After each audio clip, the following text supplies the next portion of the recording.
Misterios al anochecer. Un programa que te interna en lo mejor de los enigmas, en los hechos misteriosos, la cultura y la buena música. Misterios al anochecer.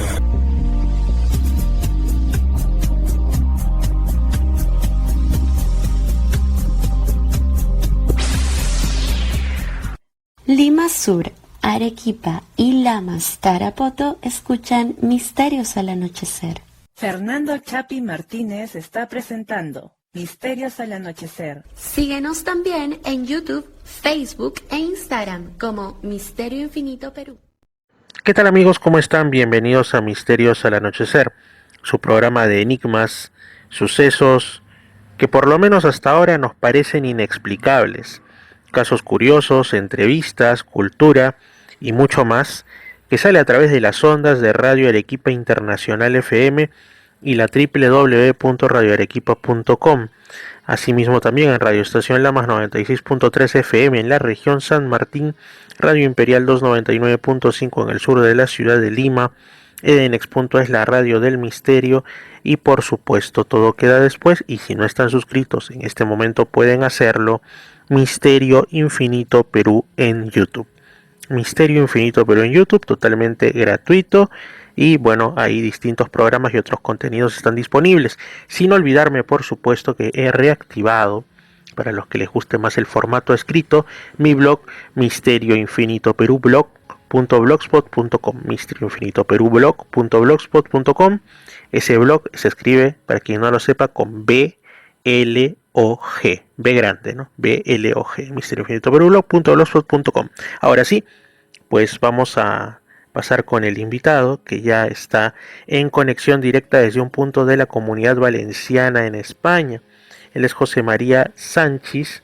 Ustedes ya lo deben haber escuchado en anteriores programas, siempre con temas muy interesantes ligados principalmente a lo paranormal y dentro de ello a la transcomunicación instrumental, una de estas vertientes de la investigación que lo que pretende es evidenciar, y no solo evidenciar, sino mantener incluso alguna especie de comunicación, contacto, si es posible bidireccional, con aquellos seres que habitarían en lo invisible, con aquellos seres que habitualmente no se muestran ante nuestros sentidos, pero eso no quiere decir que no existan, eso no quiere decir que no haya otras realidades que estén en paralelo o incluso entrecruzándose con la nuestra, pero nuestras capacidades, como las de cualquier otro ser que habite este y otros planetas, son limitadas, aunque en ciertos momentos, pues, y como en el caso de la transcomunicación instrumental, mediante el uso de la técnica, quién sabe si podría establecerse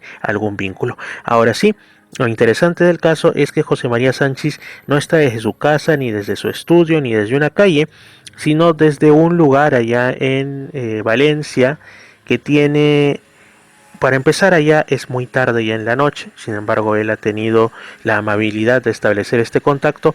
Bueno, es un lugar donde han ocurrido históricamente sucesos muy dolorosos, ligados al enfrentamiento entre personas de distintas ideologías, y pues tiene que ver con la Guerra Civil Española, que es hasta ahora una herida abierta en el alma justamente de la madre patria de España. En ese lugar pues ocurrieron ajusticiamientos de personas, se acabó con la vida de distintos seres humanos, hombres y mujeres, y es un lugar que por ende podría tener cierta carga de tipo paranormal, ciertos asuntos, y justamente ahí es donde se encuentra José María Sánchez, a quien le mando un gran saludo. José María, ¿qué tal? Bienvenido y muchísimas gracias por estar en Misterios al Anochecer en esta ocasión. Buenas noches Fernando, y buenas noches a todos los que nos oigan o nos vean. Así es, cuéntanos un poco del lugar en el que te encuentras, ¿dónde estás ahora? Pues me encuentro en la ciudad de Paterna, en las afueras, justo entre lo que digamos que sería el núcleo grande de la ciudad y otro barrio de nueva construcción que se llama Alterna. Y estoy en un paredón donde fueron fusiladas nada más y nada menos que 2.238 personas en los tiempos de primeros del franquismo, después de concluida la Guerra Civil Española. Es un lugar entonces no solamente doloroso desde el punto de vista humano, sino también un lugar histórico, un lugar que me imagino de alguna manera formará parte quizá de algún santuario o de alguna zona protegida quizá para poder dejarlo como un homenaje a aquellos que perdieron la vida en estas circunstancias. Pues te cuento, eso lamentablemente hasta ahora está absolutamente abandonado. Y sí que es verdad que está en proyecto construir aquí un memorial, ¿no?, por todas las víctimas, donde se pueda poner el nombre de todos los que fueron fusilados y rendirles homenaje. Eso se aprobó por el anterior gobierno de la Comunidad Valenciana. Ahora ha cambiado el signo político y no sé cómo están las cosas, ¿no? Pero vamos, yo supongo que seguirá adelante y que este lugar pues se convertirá en un lugar de homenaje, porque las 2.238 personas represaliadas desde luego se lo merecen. Así es, exactamente. Pero amigo, tú estás ahí también, como se dice, por los signos de lo paranormal. ¿Has tenido algunas experiencias ahí con la transcomunicación instrumental? ¿Has captado esas voces del otro lado? O algún otro tipo de fenómeno también que pueda parecer anómalo o fuera de lo usual? Pues Fernando, apenas lo estoy empezando a investigar. Solo he grabado aquí en un par de ocasiones y todavía no las tengo analizadas. He hecho una tras radio y todavía no lo he oído. Sí que el otro día vine y grabé un poquito y detecté que había captado una psicofonía que tampoco la tengo muy analizada, pero es una psicofonía muy clara. Es claro que es una psicofonía. Pero es un sitio que lo tengo que seguir investigando. Lo tengo bastante cerca de casa y tengo que insistir en investigarlo, vamos. O sea, todavía lo tengo muy virgen, por decirlo así. ¿Qué es lo que decía? ¿Cuál era el mensaje que transmitía esa psicofonía? No lo sé, solo sé, es que no la tengo analizada, Fernando, solo me di cuenta que entró, ¿no?, una voz de estas claramente con entonación psicofónica, pero de verdad que todavía no la he analizado. Esta noche, cuando he llegado, también he grabado un poquito, mientras esperaba, y espero que haya habido algún resultado. Y ya te digo, es un sitio que seguiré volviendo. Uh-huh. Y a nivel de repente de fenómenos paranormales, apariciones, sensaciones, ¿algo de eso has podido observar en ese lugar? ¿O te han contado, o has investigado, te han dicho? No, la verdad es que no. Sí que estoy notando esta noche mucha tranquilidad. Te lo digo de verdad, no voy a mentir. No siento que hubiera presencia, no sé, siento tranquilidad. Lo único que tengo una carreterita al lado por la que están pasando coches, que no sé si oiréis, que hacen cierto ruido, y se oye alguna voz en dirección hacia Paterna, de gente como si hubieran chiquillos jugando un partido de fútbol o algo así en la lejanía. Y entonces eso es lo que estoy oyendo. Claro que bueno, eso puede ser en todo caso voces lejanas que están siendo traídas por el viento, ¿no? Puede ser, puede ocurrir, o puede ser también algo del otro lado. Pero cuéntanos, José María, quizá para los que estamos en formato imagen, quizás si pudieras dar la vuelta a la cámara para mostrarnos el lugar y yo lo voy relatando también lo que puedo observar. Te lo voy a enseñar porque incluso podréis ver que incluso puede haber sitios en donde incluso se ven aún los impactos de las balas y todo. Wow. Sí, es como un pequeño muro, ¿no? Uh-huh. Sí. Pequeño muro a mi derecha. Voy a irme moviendo un poco. Para describirles a los que están en radio, para describirles, hagan de cuenta, al fondo hay parece un camino o una carretera, y lo que tenemos inmediatamente al frente es un muro. No parece un muro muy alto, tiene cierta antigüedad, tiene también una especie como de entrada, y alrededor hay árboles. Ustedes pueden pararlo. Oh. Mira, el muro tiene unas pequeñas oquedades. Sí. ¿Ves? Ahí se puede ver un pequeño como ramo de flores, que es artificial, porque hasta hace poco tiempo había aquí como un homenaje a las víctimas, ¿no?, que todos los años, en el aniversario de la República, que es el 14 de abril, se suelen traer coronas de flores y diversos recuerdos, ¿no? Incluso este año recuerdo que incluso la gente puso como pequeñas cartas dirigidas a sus familiares, a sus abuelos, a sus bisabuelos muertos, y estaban por aquí diseminadas. Lo que pasa es que suelen dejarlo y dejan también una corona de flores que te aseguro que hace 3 días estaba y que hoy ya no está. Es curioso, porque estaba ya toda seca, porque las ponen y lamentablemente luego no las cuidan, y hasta el año que viene, hasta el año siguiente, pues permanece aquí pues todo lo que dejan, ¿no? Pero se ve que alguien ha venido y ha limpiado algo en estos 3 días. Y ves, por aquí no sé si se verá, pero por aquí, por ejemplo, aquí donde señalo hay el impacto de una bala. Sí, así es, se observa. Aquí hay otra. Ujú. Y aquí aquí se ven varios impactos. Sí, hay por lo menos 4 impactos seguidos en hilera. Yo le digo para los que están en radio, se ve en realidad creo hasta 5 en esta antigua pared que nos está mostrando José María Sánchez, que en realidad era un paredón de tiempos de la Guerra Civil Española, ¿no? Del siglo Te XX. cuento, primero era como un sitio para entrenamiento de tiro y luego después de la guerra se utilizó como paredón de fusilamiento. Y lo que pasa es que los ponían, ya ves que el paredón no es muy alto, mira, ahora te enseño la parte superior, esto está arriba del paredón, digamos, ¿ves? Entonces uno de los métodos que utilizaban era por supuesto, que los ponían contra el paredón y los fusilaban, pero también hay constancia de que otras veces los dejaban aquí arriba y les disparaban y ya caían abajo y ahí los recogían. Y Wow, qué terrible. los llevaban al cementerio de Paterna, que está como a 500 metros de aquí, en la dirección que os estoy enseñando ahora. Antes este paredón era mucho más largo, pero ahora ha quedado solo este resto. Han crecido árboles, se ha tapado terreno y ha quedado solo esto, pero antes era mucho, mucho más largo. Y aquí Estamos había, hablando... Sí, dime. lo que te enseño ahora, que es enfrente, que ahora ya no queda casi nada. Antes lo que había era un montón enorme de tierra, y a esto le llamaban el terrer, que en valenciano significa la terrera, o sea, como un sitio de que sacan tierra, ¿no? Y había como un montón grande de tierra. O sea que entre el paredón y el montón de tierra era donde los fusilaban. Bueno, aquí contra el paredón quedaba como una especie de... quedaba más cerrado que esta ahora, que este ve más abierto. Y cuéntanos, para los que somos pues de otros países y no conocemos tanto la historia relativamente reciente de España, estamos hablando de qué años aproximadamente en que se Estamos daban hablando, estos...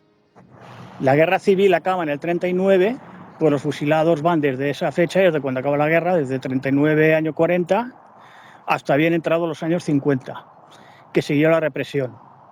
Y lo que hacían era pues sacar a los presos políticos, digamos, de las cárceles donde estaban, y los traían aquí a fusilarlos, los traían en camiones.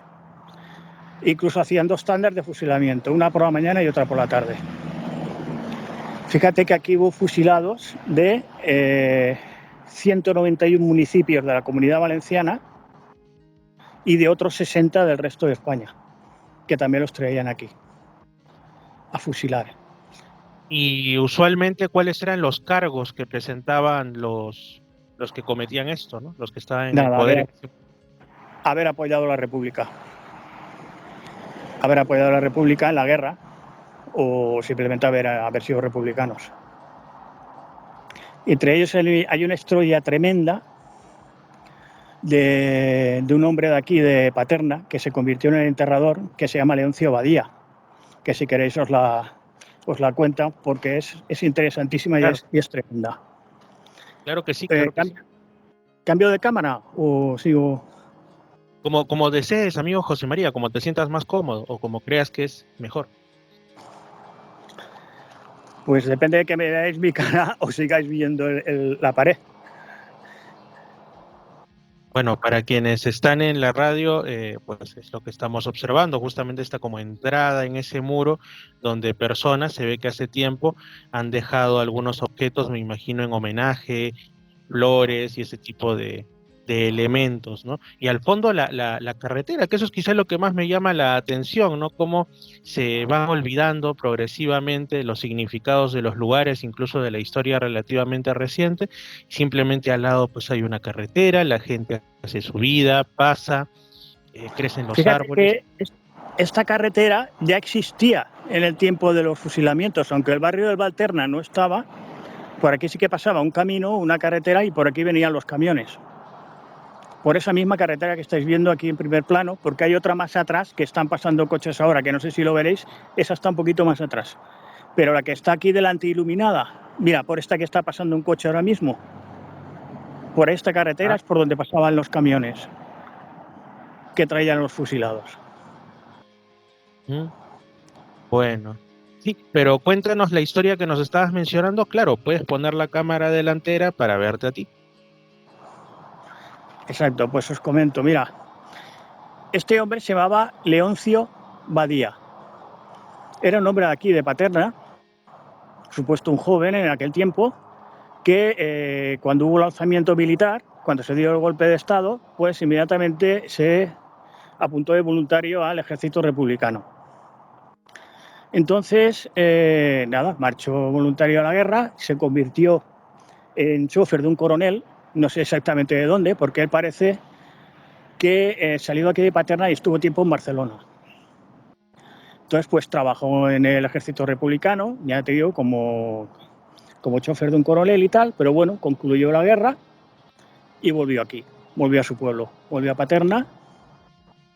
Y entonces, claro, lo capturaron, lo conocían por republicano, le dieron una paliza, le hicieron un juicio sumarísimo.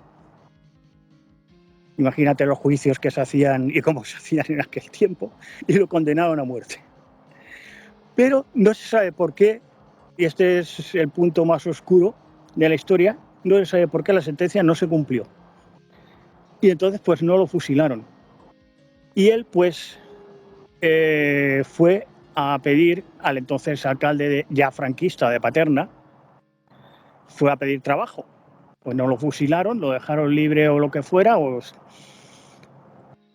Y el alcalde le dijo, Rojo, ¿tú vienes a pedir trabajo? Dice, pues entierra a los tuyos. Porque se seguía, claro, en esa época se seguía fusilando, ya te digo, hasta 10, 15 años después. Entonces lo obligaron a ser el enterrador de sus compañeros, digamos, el enterrador de los republicanos que represaliaban. Pues nada, este hombre estuvo años trabajando de enterrador y lo que hizo fue que, bueno, lo que hacían aquí es que los tiraban en el cementerio de Paterna, los enterraban en fosas comunes. Hay un montón de fosas comunes en Paterna, hay muchas excavadas que se han recuperado los nombres y se ha podido saber quiénes eran gracias a este hombre, porque lo que hacía era, primero, que los trataba con absoluta dignidad y los enterraba, aunque era una fosa común, procuraba enterrarlos en una posición digna, ¿no? Entonces, si él conocía el nombre de la persona, cogía una botellita y en un papelito ponía el nombre y lo dejaba al lado del cuerpo. Y si no lo conocía, lo que hacía era que cogía pues alguna cosa que tuviera el cadáver, por ejemplo, un botón de la ropa, un trozo de ropa, un reloj, algo que los identificara, los ponía en unas cestitas y luego contactaba con los familiares. Y cuando los familiares identificaban el objeto, ¿no?, que les enseñaba, decía, pues sí, esto era de mi padre, de mi hermano, de quien fuera, ¿no? Le decía, mira, está enterrado en este lugar, esta fosa está en este sitio y nada, pues tu familiar está enterrado aquí. Eso ha permitido que muchísimos años después, pues la gente recordara dónde estaban sus familiares y ha facilitado la identificación de los cadáveres, ¿no? Tremenda la historia, en verdad. Hay una historia aún más tremenda que se cuenta de este hombre, que se cuenta una historia que cuando la he leído me ha impactado muchísimo. que es que una vez, hubo una tanda de estas de fusilamientos y llevaron los cadáveres al cementerio. Entonces, claro, llegó él para enterrarlos y al descubrir uno de los cadáveres, que taparían con sábanas o no sé cómo los tapaban, vio que la persona no estaba muerta. Estaba todavía viva, que todavía respiraba. Entonces, claro, allí cuando sí que llevaban a enterrarlos, sí que había un cura. Y entonces se ve que el cura pues lo tenían allí pues para no sé, para rezar por los muertos y tal y cual, y le dijo al cura, le dijo al cura, mira, este hombre todavía vive, es un milagro, hay que salvarlo. Entonces el hombre lo apartó a Badía, se sacó una pistola de la sotana y remató al fusilado. O sea que el cura iba armado y también tenía, digamos, poco de cristiano. Sí, no, poco de cristiano, porque además, claro, lo que quiso fue no tener problemas, le dijo como que estaba loco, que no se podía hacer nada de tal y cual, y él mismo lo remató. Estas historias... Dice que al final de sus vidas estuvo recordando eso. Claro que sí. Él ya falleció, claro, ya hace bastantes años y está enterrado en el mismo cementerio de Paterna también. Y recientemente le han hecho a Leoncio Badía, a este hombre, le han hecho como un monumento, como un pequeño monumento delante de la puerta del cementerio. No está su imagen o su efigie, pero es como un pilar y una pequeña leyenda y tal recordándolo. Así que como un memorial a su labor, ¿no? Entonces definitivamente debe ser un lugar en el que ha quedado impregnado bastante el dolor, porque mira, tú debes saber perfectamente que por lo general en los cementerios, pues no son los lugares donde haya más fenómenos paranormales, porque la gente suele llegar ya fallecida, simplemente se les entierra y no hay más. Pero en lugares como estos la gente ha estado con sus momentos de estrés previos a saber que van a acabar con ellos, han caído presa del dolor, de las balas y todo eso. Entonces, estos lugares como el que tú estás, y más dedicándote tú a la transcomunicación instrumental, a las psicofonías y a estas cuestiones que tienen que ver con el contacto con lo paranormal, debe estar sumamente cargado de ecos, de recuerdos, de energías. Estoy seguro que cuando realices alguna investigación ahí, o cuando ya revises los resultados de lo que puedas haber captado, van a haber cosas sorprendentes y también dolorosas. Pues supongo que sí, vamos, el lugar es desde luego más apropiado para ello no puede ser. Imagínate todo el dolor que se ha vivido aquí, toda la angustia. Es increíble. Pero sí que te digo, Fernando, que es verdad que otros lugares donde he estado, que a priori no tenían nada que ver con estas historias, ¿no? Como que me he quedado como con, no sé, como, no te digo percibiendo, pero sí como sintiendo algo extraño, ¿no? Y aquí siento una extraña tranquilidad. No una extraña tranquilidad, por supuesto me emociona al saber lo que ha pasado aquí, ¿no? Pero no sé, así a priori. ¿Y has realizado alguna otra de estas investigaciones en otros lugares similares o en cementerios o sitios, digamos, donde se ha sentido el dolor humano y has obtenido en esos otros sitios psicofonías o algún tipo de evidencia de actividad de otro plano? Pues ya sabes que yo soy un investigador atípico y lo que suelo es grabar en sitios abiertos, ¿no? Entonces sí que probablemente he grabado en lugares donde probablemente sí que se ha vivido alguna escena de la guerra civil o por ejemplo la Fuente del Tejo en las Bajadas donde hubieron tumbas árabes y tal. Pero tampoco voy especialmente a buscar esos lugares, ¿no? Entonces casi que he obtenido resultados más como en lugares atípicos, ¿no? Lugares abiertos, en lugares de bosque, en lugares en la montaña o en mi propia casa o en la Facultad de Químicas. Y ahora sí que, claro, porque dado la historia que tiene esto y tenerlo tan cerca de casa, sí que lo quiero investigar. O aquel lugar que tú mencionaste el nombre y se quedó grabado por siempre en mí, la fuente de la tía Perra, pues que yo hasta ahora digo, ¿quién habrá Fuente de sido la esa tía? Perra, la Así fuente de le la tía llamaron. Perra se obtuvieron muchas cosas como si hubieran habido situaciones de guerra, pero es algo que no hay constancia histórica, ¿no? Pero sí que es muy probable, al estar en una zona de sierra, que sí que hubieran combates por allí, ¿no? Cuando la guerra civil. Bueno, Entonces es posible, pero que no he encontrado ningún documento histórico que la atestigue. y dime, así como pues hay lugares como este en el cual tú estás, ahí en Paterna, de, Sí, de contenido, digamos, en el cual se cometieron estas atrocidades contra partidarios de la República. Bueno, yo he leído algo de los contextos de la Guerra Civil Española, tampoco no demasiado, pero yo sé que más que en la posguerra, en la guerra como tal, pues hubo, como en toda desgraciada situación de estas, que aquí en el Perú también hemos tenido, bueno, le llaman conflicto armado interno, en realidad hay nombres más fuertes para denominar a eso, ¿no? Eh, y siempre hay atrocidades de ambos bandos, ¿no? En ocasiones son efectivamente. unos y en otras son otros. Hay algunos lugares ahí quizás cerca, tú has conocido, donde ha sido del, digamos, del bando republicano hacia el otro bando en el contexto de la guerra, donde han acontecido este tipo de ensañamientos y demás, y donde además quizá haya también fenomenología paranormal de ese tipo.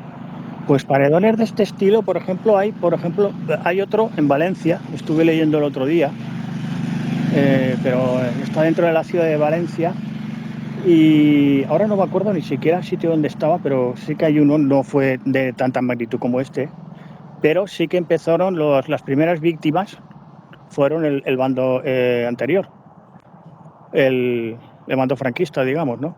O en aquellos tiempos, incluso antes de producirse el alzamiento, los tiempos más finales, más convulsos de la República, ¿no? Pues sí que hubo gente republicana pues que represalió a gente de la derecha, ¿no? Y allí hubo Ujú, fusilamientos, primero de gente de derecha y luego, cuando ya acabó la guerra civil, de los republicanos. ujú. O sea que Ese, ahora digamos aquí no. que como en toda guerra y en toda situación nadie está completamente limpio porque siempre hay atrocidades de la izquierda a la derecha y de la derecha a la izquierda, cada uno diciendo que tiene la verdad y Sí, lo que pasa es que la magnitud, después de haber ¿no? triunfado el Pero al régimen final, franquista, el número, digamos, ha sido mucho mayor, ¿no? mm, Las atrocidades que se han cometido. Sí que te digo que, así como te digo, que aquí siento bastante tranquilidad, sí que me perturbó, porque sí que he hecho un par de visitas al cementerio, pero no para grabar, sino para ver las fosas comunes y para ver las tumbas. Los cementerios aquí no abren de noche, los cierran. Entonces ha sido a pleno día simplemente para ver las tumbas y tomé algunas fotografías y tal. Y sí que me causó muchísimo impacto ver los nombres, ver las fosas que han excavado y cómo ponen incluso fotografías cuando se tienen de los que murieron allí al lado de los nombres. Eso me impactó muchísimo. Y allí, claro, aunque tú dices que los cementerios no son buen sitio para grabar, ahí sí que sentí como más intranquilidad, ¿no? Pero no sé por qué, igual fue por eso, por esto de ver los nombres. Quizá también sería un sitio, lo que pasa es que grabar en un cementerio de día igual es complicado, porque hay gente y porque entra, sale gente y tal, pero sí que quiero intentarlo también, aparte de aquí, para cerrar un poco el círculo, ¿no? así es. Y cuéntanos, ya saliendo del tema cementerio, algunas últimas experiencias que hayas estado teniendo con la transradio, o sea, con la captación de estas voces del otro lado últimamente. Sé que hemos hablado no hace tanto, pero estoy seguro de que en este tiempo, en este interín, pues has tenido algunas otras experiencias o quizá incluso de Pues tipo paranormal, como nos contaste en cierta ocasión. mm, te voy a contar, ya que mencionas la transradio, ayer es que oír las grabaciones de transradio a mí me cuesta mucho, porque te pone la cabeza como un bombo, la verdad, porque como utilizo portadora en lengua extranjera, el intentar separar lo que es la voz de la portadora de las voces que se cuelan es bastante costoso, ¿no? Entonces tengo que ir analizando pequeños cachitos de pequeños segundos que oigo hacia adelante y hacia atrás, porque los mensajes igual se cuelan en adverso y en reverso, y da mucho trabajo, ¿no? Y había te voy a contar una trasradio que hice en un sitio, siempre me pasan estas cosas, que me salen los resultados más sorprendentes en sitios donde a priori no debería haber nada. Un área recreativa que hay en un pueblo como unos 30 kilómetros de Valencia. Hay un área recreativa, es término de Serra, el pueblo de Serra. Se llama Pla de Lucas. Y ahí pues hay como unas mesitas de estas de área recreativa y aquí le llamamos paelleros, pero no sé cómo explicaros. Sitios donde hay sitios de estos cerrados que la gente usa para asar o para hacerse la comida cuando para irse de picnic, ¿no?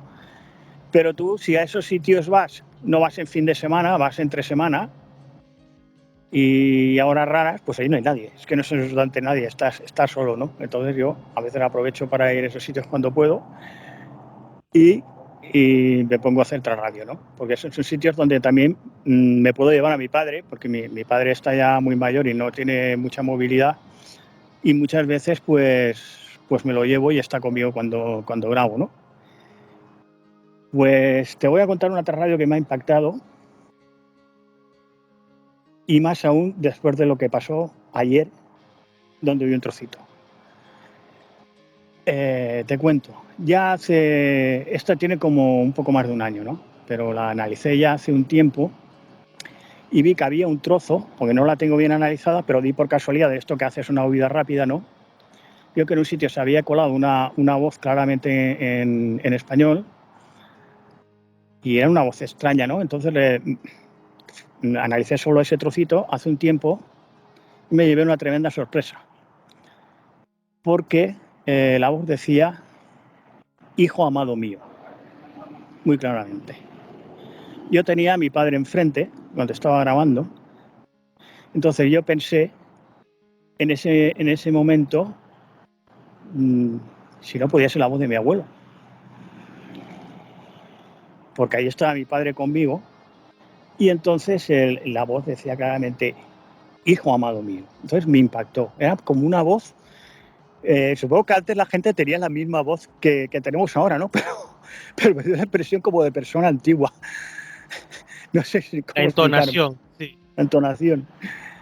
Y me sonó como me impactó en mi interior, no sé, algo me dice, porque yo muchas veces cuento que yo no soy especialmente busca almas, porque yo estoy convencido de que muchas voces de las que nos entran, sobre todo a través de Trasradio, muchas sí que a lo mejor sí que son fallecidos, porque ellos mismos lo dicen, pero muchas no parecen otra cosa.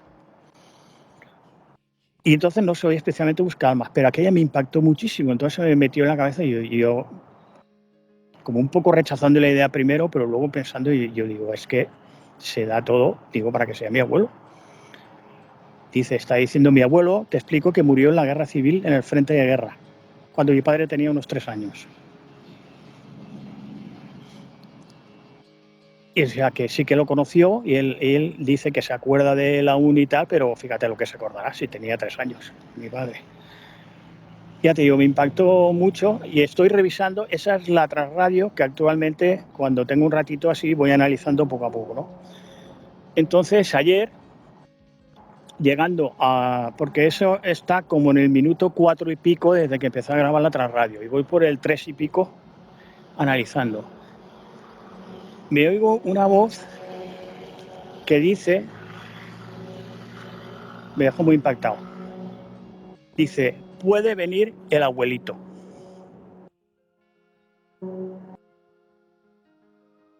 Ya. Después otras voces dice: sí, llámalo ya. Y como unos 30 por lo menos segundos después, o 40, es cuando aparece la voz de hijo amado mío. Y lo que oí después de esa voz, encima me impactó aún más, porque dice: quiere ver a su hijo. Y no sé si se refiere a que mi abuelo quiere ver a su hijo, que es mi padre, o quiere ver al hijo de mi padre, que soy yo. Misterios al anochecer. Qué sorprendente es el mundo de no solo de la psicofonía, sino también de la transradio, ¿no? Y de quién sabe si también del otro lado estén intentando con una tecnología un poco más etérea, pero tecnología al fin y al cabo, contactar con los que aquí estamos. Y ha sido una de las pocas veces que he pensado que he oído la voz de un familiar. Hay otra en que quizás me habló mi tío. Mi tío, no sé si os la comenté esta, ya que fue la primera vez que me llamaron Sanchis. Hacía mucho tiempo que había fallecido mi tío, el hermano de mi padre, el hermano mayor. Y tuve una psicofonía que dijo Sanchis. Eso es lo que me extraña, porque mi tío me hubiera llamado José María. Pero bueno, dice Sanchis, dice, más tengo miedo, Sanchis, tu tío en el vuelo infinito. Y hay otra que incluso hace un poco más de tiempo que me pareció oír a mi madre. Porque dice también algo así, como no la recuerdo bien, porque incluso hubo un tiempo que me dio como hasta cierto repelús oírla, que decía algo así como hijo mío, tal, no sé qué, y luego decía, tengo ganas de volver, como si quisiera reencarnarse o algo así. Y esta sí que me recordó incluso la voz de mi madre, es una transradio también. Pero ya te digo que yo soy en principio muy reacio a estas cosas, pero estos 3 casos, digamos que ya me están dando mucho que pensar, Fernando. De que hay alguien al otro lado que directamente quiere contactarse contigo o con los tuyos. Uh-huh. Pero incluso alguien que posiblemente sí que sea un familiar, ¿no? Lo que sí que, sobre todo en el caso de la transradio, y en esta que te he contado del área recreativa de Amado Hijo Mío, y en aquella de mi madre también, lo que me extraña y me produce mucha intriga, es que las otras voces parece como que estén vigilando a estos familiares tuyos, o sepan dónde estás, o sean los que son capaces de conectar con ellos para que vengan y contacten contigo o dejen su voz. O sea, que no son ellos espontáneamente los que aparecen por la radio y te llaman, sino hay como una jerarquía de seres o de voces o de entidades o de inteligencias, o no sé qué decirte, que parece que son las que preparan el contacto. Esto me tiene muy, muy, muy intrigado. Pero sí, mucho. ¿no? Sí, eso es a lo que yo hacía referencia, que es como que aquí tenemos tecnología, hay también pues lugares donde uno se junta en equipo, como en lo que estás haciendo tú ahora en parte, ¿no? Que lo estás haciendo en solitario, estas como exploraciones urbanas, urbex le dicen ahora, ¿no? Estas salidas, pero Sí. cuando van en equipo, uno es el que prepara, el otro dice muy bien, ya no hay sonidos externos, empieza a grabar, el otro muy bien, acércate, lo mismo, pero al otro lado. Sí, fíjate lo que te digo, decir, ver quiénes somos, decir, hombre, es Sanchis, tal, y se puede venir el abuelito, y te traen al abuelito. Qué interesante. Me imagino que esto ha causado pues impacto emocional también en tu persona. Es cuando el misterio ya entra, digamos, dentro de nuestra intimidad de alguna manera, ya nos causa algún tipo de reacción también personal. Tú fíjate que yo ya me he acabado casi que acostumbrando, te diré casi porque nunca te acabas de acostumbrar a que te nombren. Porque tengo muchos Sanchis e incluso algún José María, ¿no? José María 2 o 3 veces he tenido la voz el nombre de José María. Casi siempre Sanchis, ¿no? Y por mucho que lo oigas, un poco sí que te acostumbras, pero no te acabas de acostumbrar, ¿no? Porque te sientes como si... No te voy a decir, yo no tengo capacidades mediúmnicas, yo no siento presencia, yo no noto nada, ¿no? Excepto en alguna ocasión que me ha pasado alguna cosa, ¿no? pero de normal no, absolutamente no. Pero ese oír que ese Sanchis tan habitual, no sé, te hace pensar, dice, caramba, estoy fichado, ¿no? ¿Saben quién soy? Al otro lado también te conocen, Sánchez.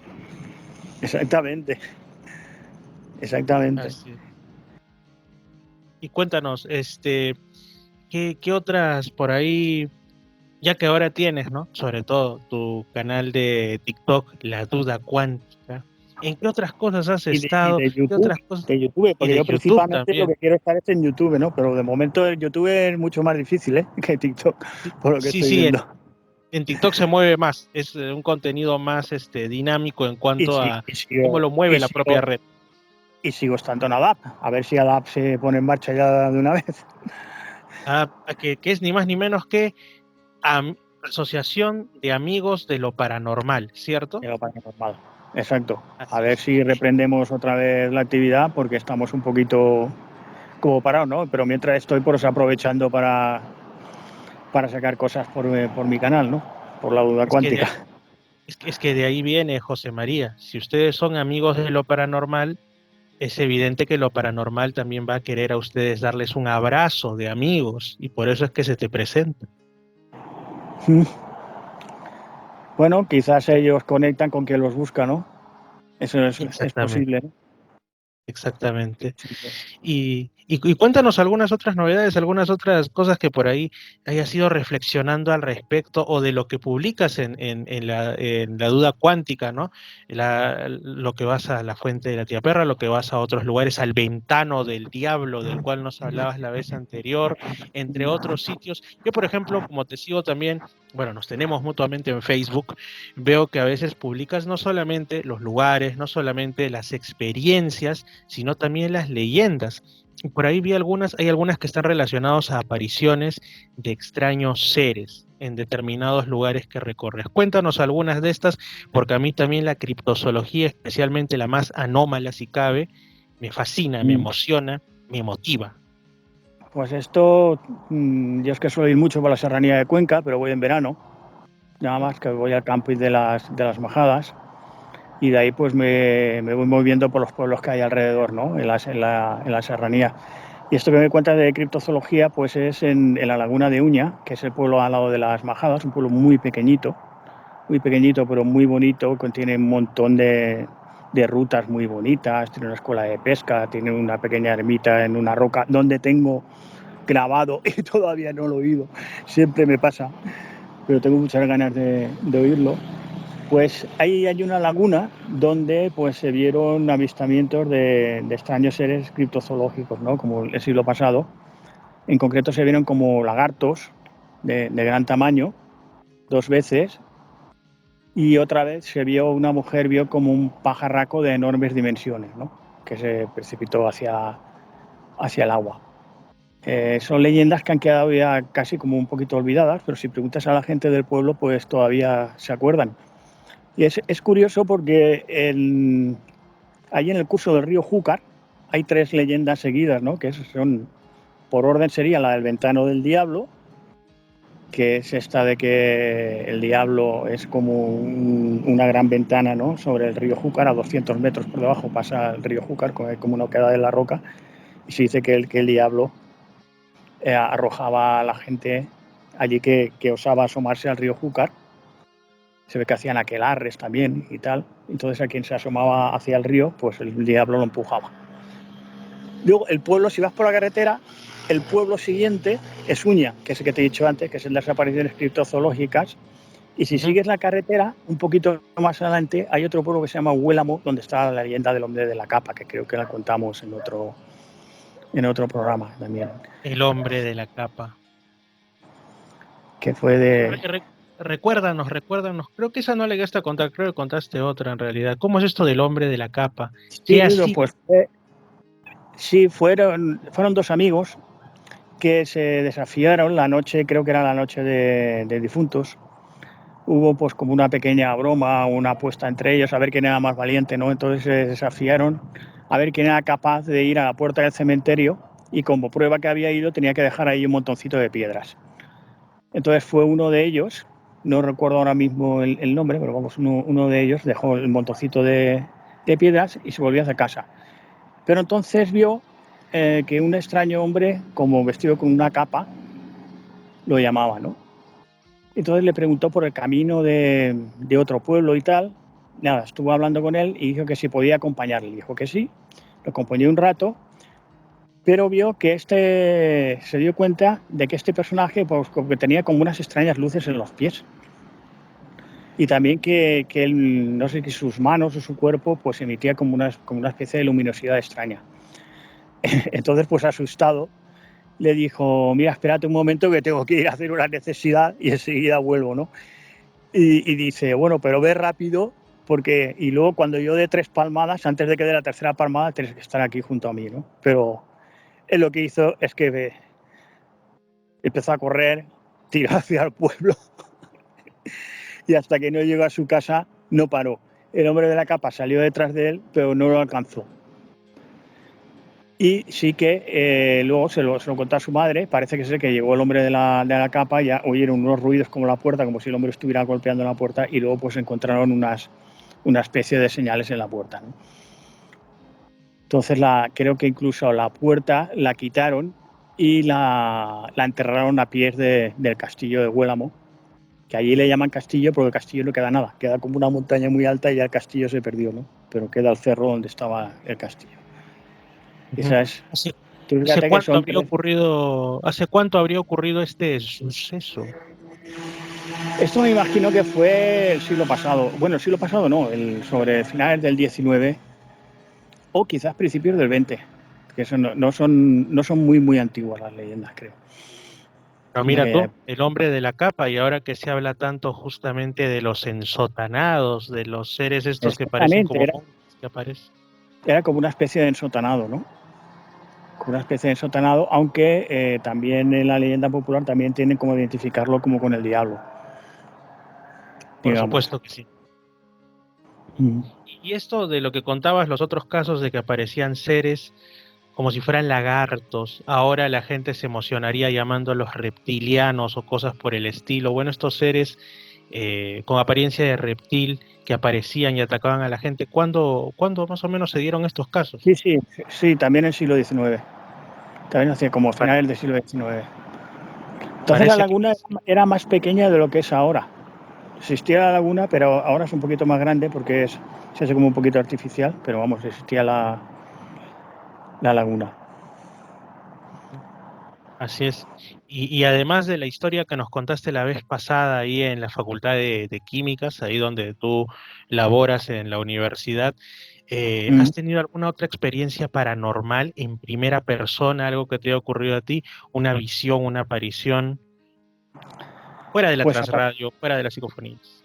Apariciones, la que te conté de la chica esta, que era un fantasma de vivo. Pero sí que te puedo contar dos experiencias en mi casa, que no son apariciones. Pero una es reciente, una tiene como un año, y me dio un gran susto. Pues salí de mi habitación, entonces noté como si me pusieran una mano en la espalda. Me dieran un manotazo. Pero es que aparte de eso, lo que sentí es como cuando te da un corretón de estos de electricidad estática. No sé si a ti te habrá dado alguna vez o a los que nos oyen. A mí me dan muchos en el coche.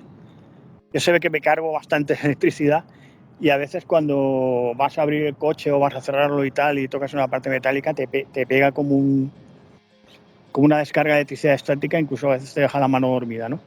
Pues entonces sentí como que me metían una mano en la espalda y sentí como un correntón de esos de estática, como si me hubieran electrocutado. Entonces pegué un grito bestial y recuerdo que iba en chanclas y del susto que me di, pues pegué como un brinco y salió una de las chanclas volando pasillo adelante.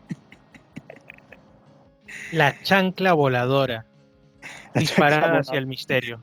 Interesante. Y nada, no sé, me impactó porque puede ser que me diera una descarga de electricidad estática y que tocara algo, no sé qué, pero es que no sé lo que hay en la puerta, hay algún mueble y tal, pero es que sentí como una mano en la espalda. De verdad que sentí como una mano en la espalda, pero además fuerte, ¿eh?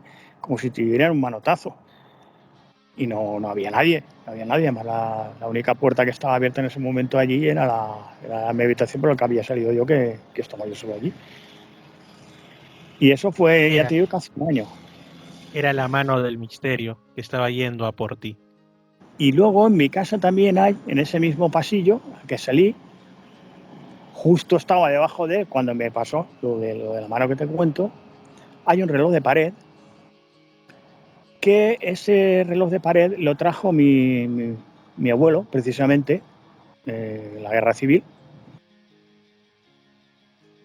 pues de alguna, no sé, de alguna campaña esta del ejército, vete a saber dónde entrarían, o no sé. El caso es que se ve que entraron a alguna casa, incautaron allí las cosas y se trajo un reloj de pared no muy grande, pero bueno, de un tamaño era como 70 centímetros de alto o algo así, de estos de péndulo, de estos que son además muy pesados y dan los cuartos de hora, las medias horas, no sé qué, son así escandalosos. Y eso estaba en casa de unas tías abuelas mías, donde había vivido pues mi abuela, la mujer de mi abuelo, y dos hermanas suyas, las tías abuelas mías.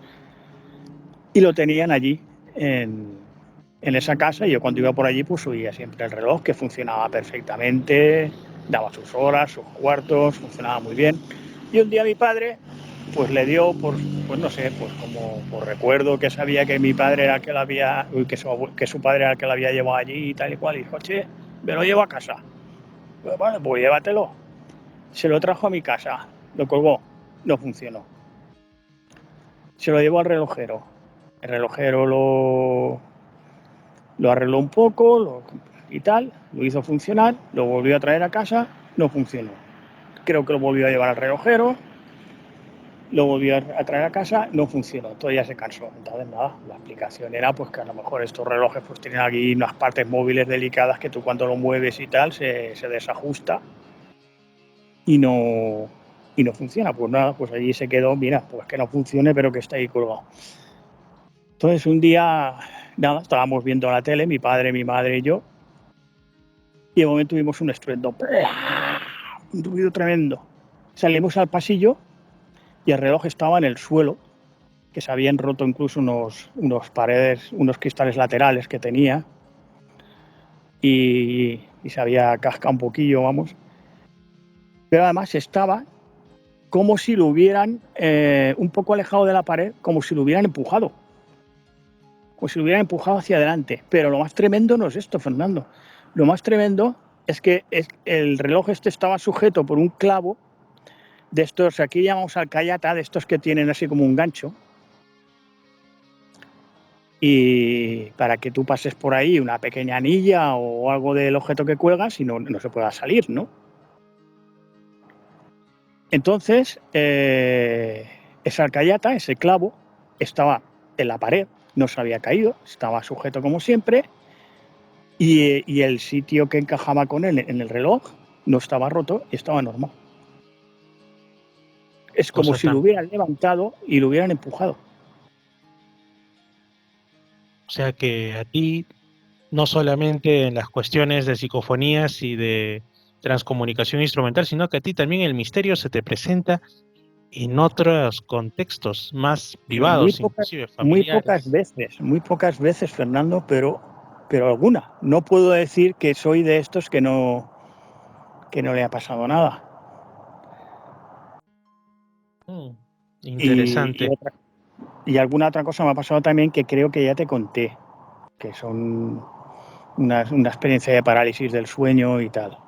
Pero eso creo que ya os lo conté. No estoy seguro. Pues, muéstranos quizá un poco, para los que estamos en imagen, algo de la zona en la que tú estás ahorita. Haznos un pequeño recorrido por los alrededores y a lo mejor vas relatando, o yo voy relatando para estos minutos finales. Vale, pues mira, si quieres voy a salir a la carreterilla. Voy a acercar a ella. La carretera está iluminada con unas farolas, por eso se ve aquí luz.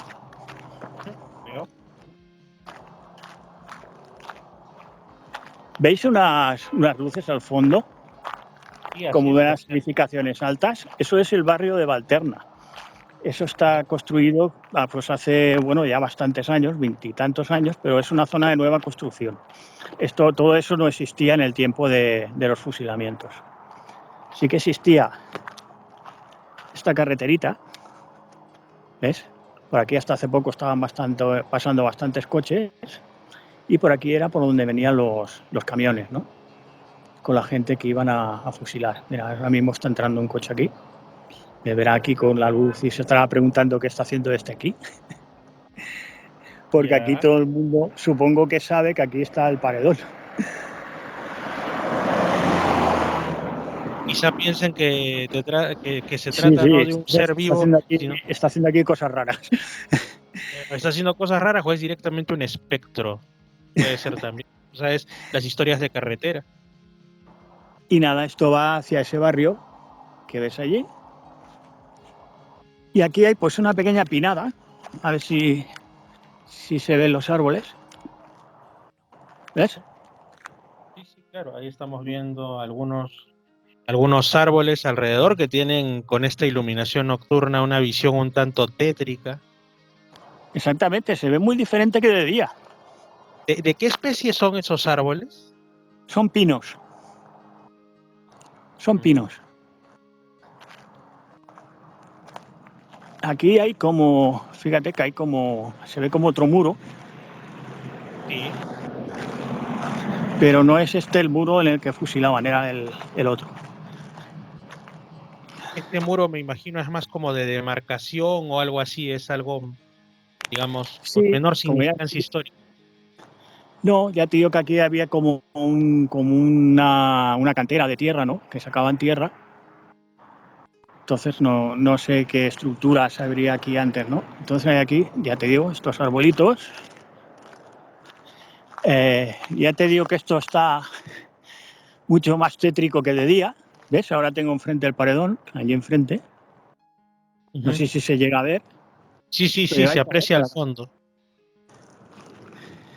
Sobre todo, amigos, para los que estén en radio, porque, o sea, cuando ustedes imaginan un pino, se imaginan algo así como un árbol de Navidad, pero esto en realidad es otra especie, evidentemente, y además, así como aquí en el hemisferio sur, en Perú, estamos en primavera, por allá en España están en otoño. Ya saben ustedes la imagen, en otoño caen las hojas y todo este tema que suena tan romántico, pero cuando estás de noche y han caído las hojas y los árboles están resecos, y más en un lugar como el que nos está relatando el amigo José María Sánchez, en realidad da miedo, no es nada romántico, da miedo. O sea, sí, lo que nos está mostrando. Sí, que los pinos son de hoja perenne, todavía no se les cae la hoja, pero sin embargo ahora parece como si se les hubiera caído, se ven con muy poca hoja. Y esto me está extrañando un poco, ¿no? Están como un poco secos. Como si hubiera algún tipo de energía que los resecara, por ponerlo así. Sí. Están como un poco secos, ¿ves? Aquí hay una pequeñita como elevación del terreno, que aquí sería donde estaba, es los restos de que te digo que estaba el antiguo montón de tierra, que entonces era mucho más alto. Entonces subo aquí como una especie de pequeño terraplén, entonces sería un terraplén alto y en este espacio que estoy ahora entre el paredón, pues quedaría el hueco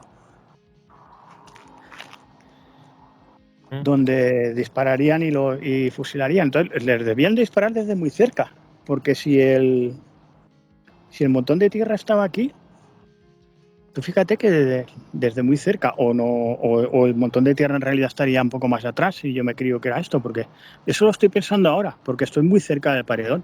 Entonces dime porque a veces es una sobre otra. ¿En ese lugar hay alguna evidencia arqueológica? ¿Ha habido por ahí presencia de antiguas civilizaciones cerca de ahí o algún...?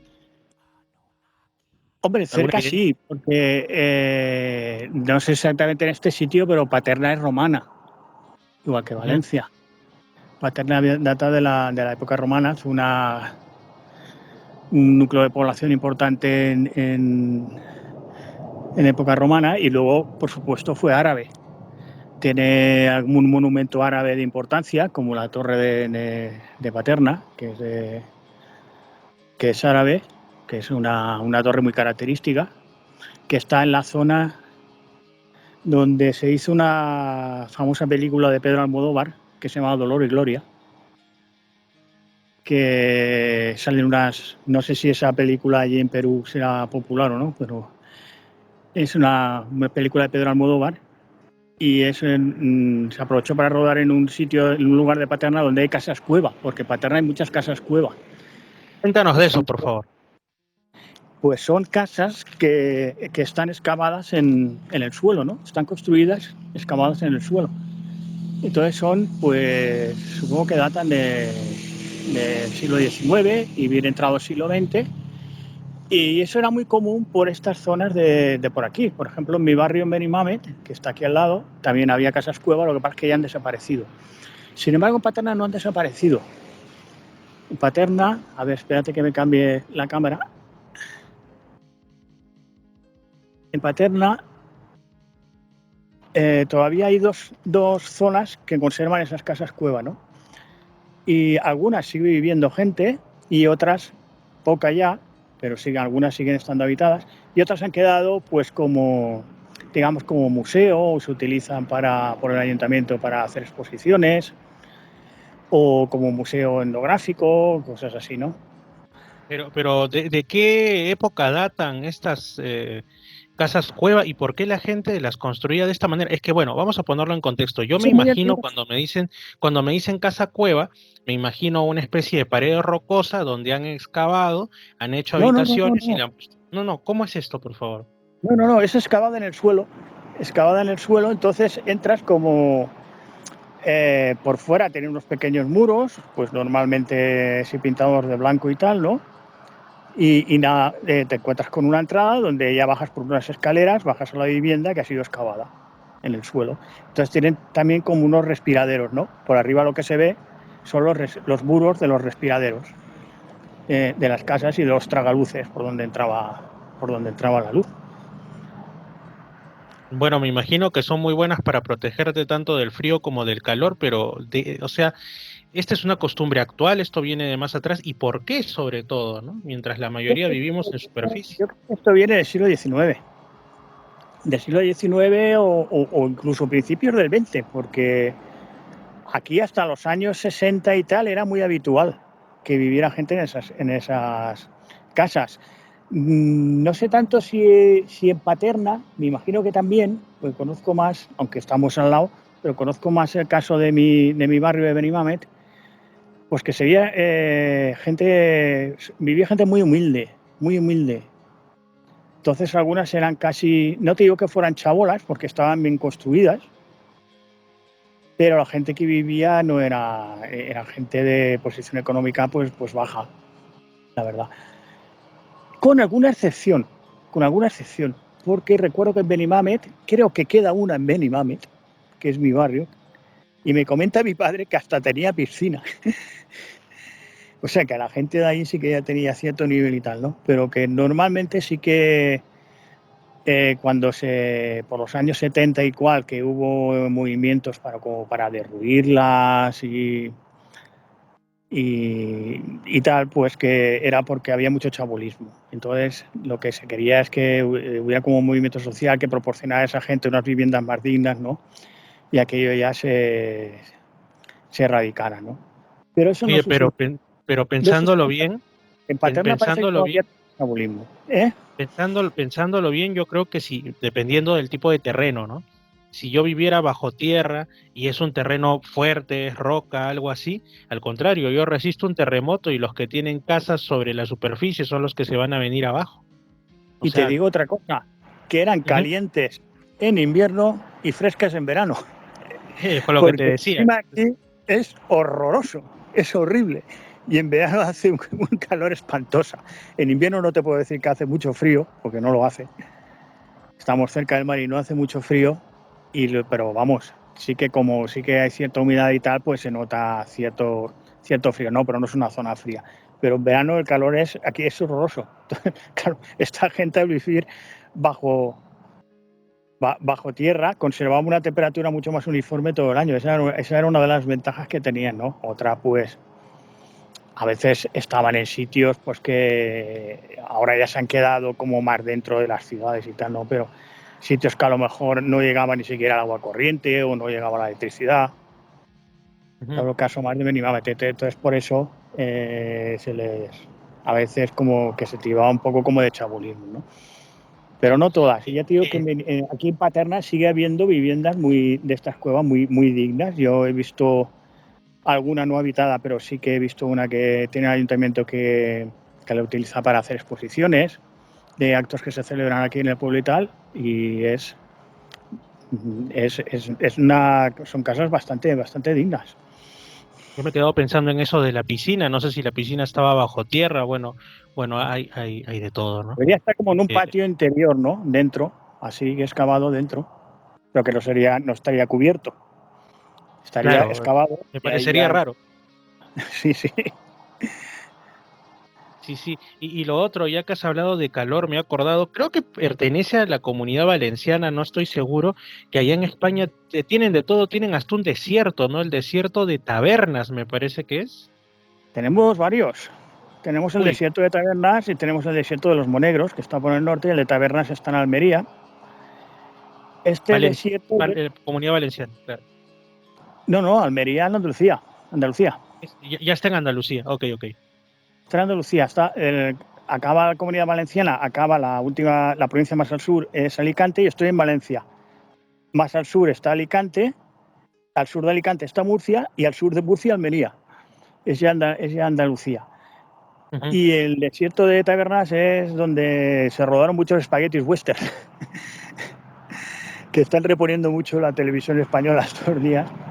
Se roda ahí mucha película italo española de vaqueros y tal. Ese sitio yo no lo conozco, yo no he ido por ahí, pero mi padre sí, porque tiene una característica curiosa ese desierto, que es el terreno es de yeso Ujú. y tiene unas importantes, mi padre hacía espeleología y tiene unas importantes cuevas en yeso, de las más importantes del mundo en yeso. Tiene sistemas de cuevas con algunos con bastantes kilómetros y eso es, en España hay muchísimas cuevas, hay cuevas de centenares de kilómetros, cuando te digo centenares son centenares, ¿eh? Hay cuevas que tienen pues bastante más de 100 kilómetros por el norte de España. Por aquí no tanto, pero allí el desarrollarse esas cuevas grandes, eso se hace en caliza.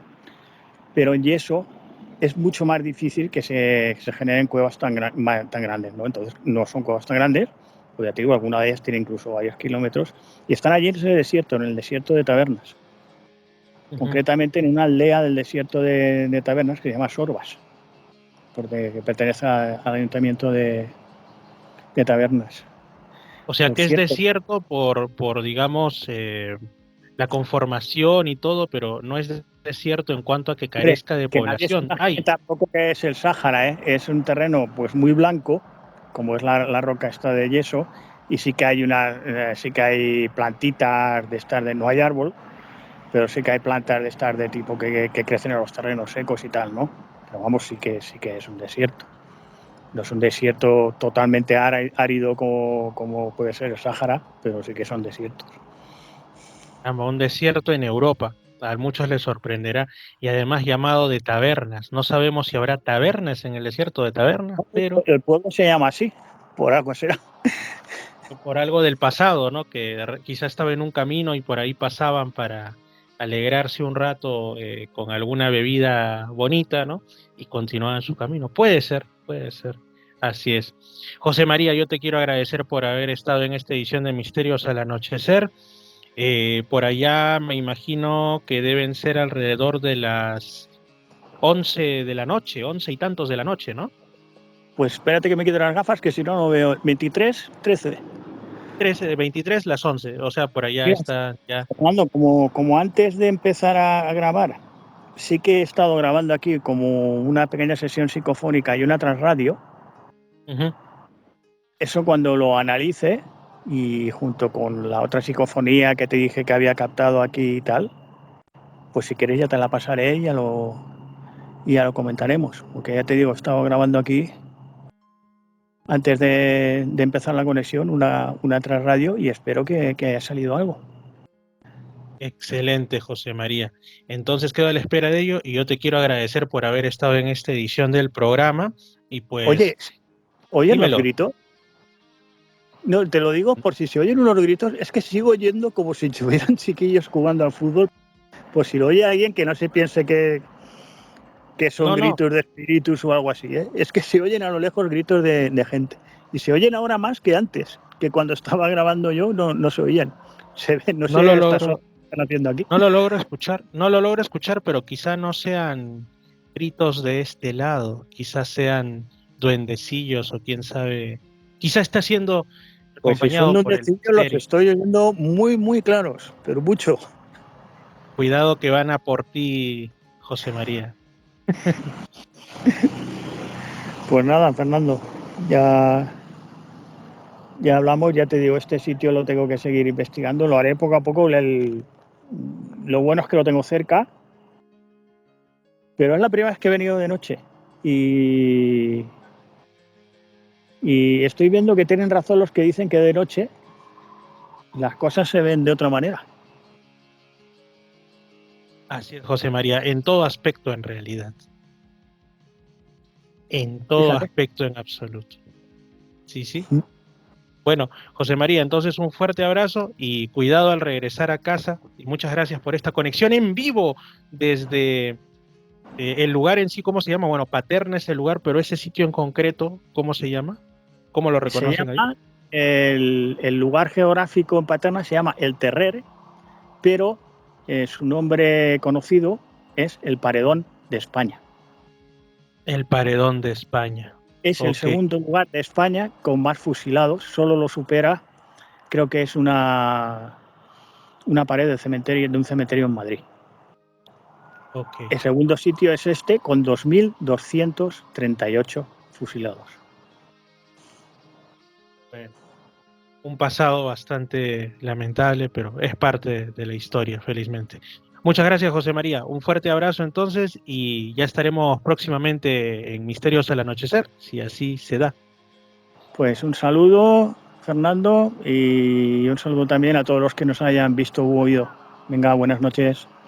Saludos, amigos de Misterios al Anochecer. Muchas gracias también por estar conectado. Un saludo a los que están en Radio Arequipa Internacional FM, la www.radioarequipa.com. Radio Estación La Más 96.3 FM en la región San Martín, Radio Imperial 299.5 en Lima Sur, ENEX. Es la radio del misterio y Misterio Infinito Perú en YouTube. Yo me despido, que tengan muy buenas noches y cuidado que por ahí aparece el enigma dentro de lo que ustedes no esperan. Saludos y que descansen. Lima Sur, Arequipa y Lamas Tarapoto escuchan Misterios al Anochecer. Fernando Chapi Martínez está presentando Misterios al Anochecer. Síguenos también en YouTube, Facebook e Instagram como Misterio Infinito Perú. Misterios al Anochecer, un programa que te interna en lo mejor de los enigmas, en los hechos misteriosos, la cultura y la buena música. Misterios al Anochecer.